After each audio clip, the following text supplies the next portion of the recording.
Et nous recevons donc notre second invité qui remplace Naomi Miura, donc indisponible ce matin. Oito Paris, bonjour. Yorana Ibrahim, Yorana à toute la population de la Polynésie française. Alors vous êtes sans étiquette, donc candidat indépendant. Si vous deviez vous présenter en quelques mots. Oui, donc je me présente Paris Oito, donc j'ai 37 ans. Je suis originaire de Moorea et depuis 6 ans, je vis dans la commune de Punavia. D'accord. Oui, et parallèlement, donc je suis arbitre de football, d'ailleurs beaucoup que je salue aujourd'hui, et en même temps je travaille dans la fonction publique territoriale. Alors qu'est-ce qui vous a poussé à vous lancer dans la bataille des législatives ? Écoutez, ce qui m'a motivé, c'est que j'ai vu en notre candidate Naomi Miura, qui a 35 ans, quelque chose de fort.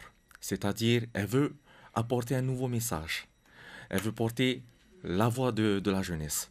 La jeunesse qui est l'avenir. Et l'avenir, certes, c'est demain, mais c'est aussi aujourd'hui. Elle veut sortir, on l'a entendu, des clivages indépendants, indépendantistes, autonomistes, c'est ça ? Vous voulez incarner une troisième voie, c'est laquelle ? Nous pensons qu'aujourd'hui, il y a parmi la population des personnes qui ne s'y retrouvent plus, entre indépendantistes et autonomistes. Donc nous, aujourd'hui, c'est vraiment porter un message et de pouvoir libérer certaines choses. Essayer d'apporter des réponses à certaines questions que se posent justement ces personnes qui se situent entre ces deux blocs. Le dossier prioritaire sur lequel vous vous pencherez si vous êtes élu à l'Assemblée nationale, ce sera lequel ? Parmi tous nos dossiers prioritaires, il n'y a pas un qui ne passe pas en priorité. Mais d'ailleurs, parmi les 5 que nous avons, se situe le foncier, qui pour nous, à notre sens, est assez fragile comme sujet, sachant qu'aujourd'hui, il y a beaucoup de problématiques sur notre Fénois, parmi lesquelles les jeunes et les plus âgés ont du mal justement à accéder à un terrain, par exemple. Lorsque vous menez campagne, lorsque vous allez sur le terrain, que vous rencontrez donc les électeurs, qu'est-ce qu'ils vous demandent en priorité ? Il est vrai, comme tout parti politique, ils ont tendance à nous poser les mêmes questions par rapport à la cherté de la vie et aussi par rapport aux emplois. Et bien d'autres encore sujets. Et vous leur répondez quoi alors ? Nous essayons d'apporter quand même quelques réponses pour essayer de les rassurer. Ce qu'il faut savoir, c'est qu'il ne faut pas mélanger les compétences de ceux de l'État et de ceux du pays. Mais par contre, le rôle d'un député, justement, est de pouvoir apporter à l'Assemblée nationale certaines modifications qui vont essayer justement de venir combler les problématiques que se pose la population. Par exemple, pour l'emploi, qu'est-ce qu'il est possible de faire lorsqu'on est député ? Je pense que déjà, je vais le souligner d'ailleurs, le gouvernement fait déjà un travail formidable par rapport à certaines mesures d'aide à l'emploi qui sont apportées au pays. Ce que pourrait faire un député, justement, c'est peut-être, non, je ne dirais pas peut-être, c'est de pouvoir apporter certaines modifications à l'Assemblée nationale, de trouver des fonds pour pouvoir venir aider le pays, justement, à soutenir ces mesures d'aide à l'emploi que propose le gouvernement. Par exemple, des pistes comme la défiscalisation ou alors une fiscalité allégée pour certaines entreprises. En tous les cas, ce qui est important, c'est de soutenir nos entreprises qui aujourd'hui rencontrent beaucoup de problèmes.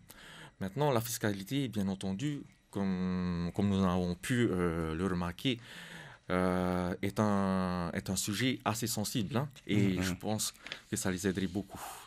Alors, outre le foncier, donc, quel est votre cheval de bataille, l'autre dossier prioritaire selon vous ?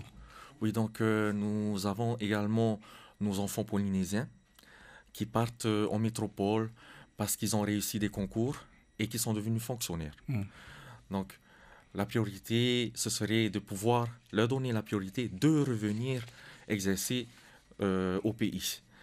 On parle notamment des gendarmes, des policiers nationaux et aussi bien des enseignants, des professeurs. oui. Alors, dans le paysage politique local, vous comptez faire, j'allais dire long feu, j'allais dire en tous les cas mener une carrière longue, ou alors vous ciblez vraiment juste les législatives? Vous avez d'autres scrutins en vue? Écoutez, je pense que notre priorité aujourd'hui se trouve le 29 juin.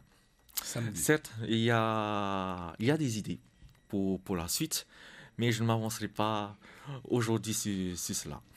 Très bien.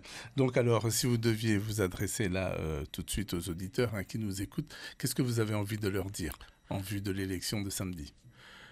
Donc, c'est un message à toute la population. Voilà, aujourd'hui, c'est de prendre la meilleure décision. Et la meilleure décision, c'est vous.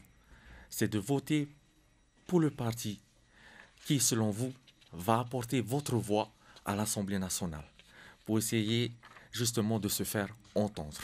Notre slogan, justement, c'est « Donnez-nous une chance ». Donnez-nous une chance de porter votre voix.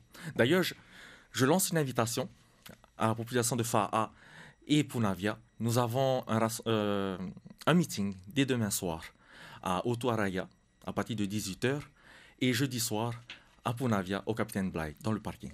Bon, ben voilà. Eh bien, on vous souhaite bonne chance. Merci beaucoup, Oito Paris. Je rappelle que vous êtes donc sans étiquette dans cette élection législative. Je rappelle également les autres candidats dans cette troisième circonscription. Mereana Redarbelo, députée indépendantiste sortante du Tavini Ouiratira, Pascal Haïti-Floss de la plateforme autonomiste et Jules Hawata pour Heyura Les Verts. Merci beaucoup.